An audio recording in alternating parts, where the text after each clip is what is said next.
Bienvenue dans l'Angle droit, l'émission du barreau de Nantes. Au programme aujourd'hui, mariage, pax, concubinage, que choisir? Nous évoquons la question avec Maître Yvonon.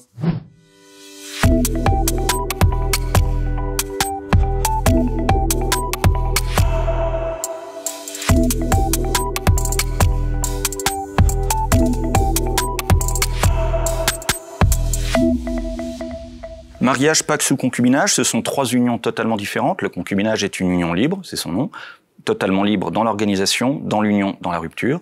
Le pacte civil de solidarité est une union qui va faire une organisation matérielle entre les deux membres du couple, avec deux choix possibles, une indivision totale ou une séparation de biens. Le mariage, c'est l'institution, c'est l'organisation, c'est à la fois extrêmement protecteur, mais également extrêmement organisé. Depuis une dizaine d'années, le mariage a repris de la vigueur avec la loi de 2013 qui a ouvert le mariage pour tous, avec l'entrée dans le giron, dans le périmètre du mariage de toute la communauté homosexuelle qui attendait ça depuis extrêmement longtemps, et également le fait que le mariage reprend une certaine jeunesse qui séduit de plus en plus de jeunes couples. Et le pax alors par rapport au mariage? Le pacte civil de solidarité est une innovation de 1999 qui va permettre à deux personnes d'organiser leur patrimoine, mais pas de s'obliger l'un envers l'autre à des devoirs particuliers. Il reste le concubinage. Le concubinage est une union totalement libre, avec aucune protection, aucune organisation, une rupture du jour au lendemain.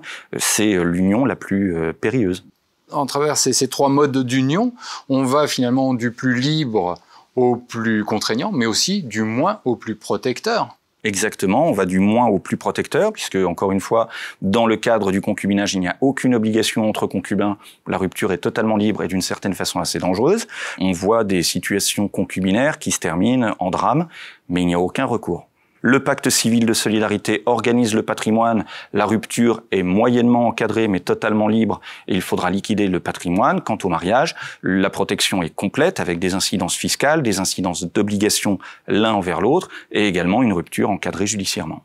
Les trois points essentiels à retenir sur ces trois types d'unions sont que le concubinage est totalement libre et d'une certaine façon totalement périlleux.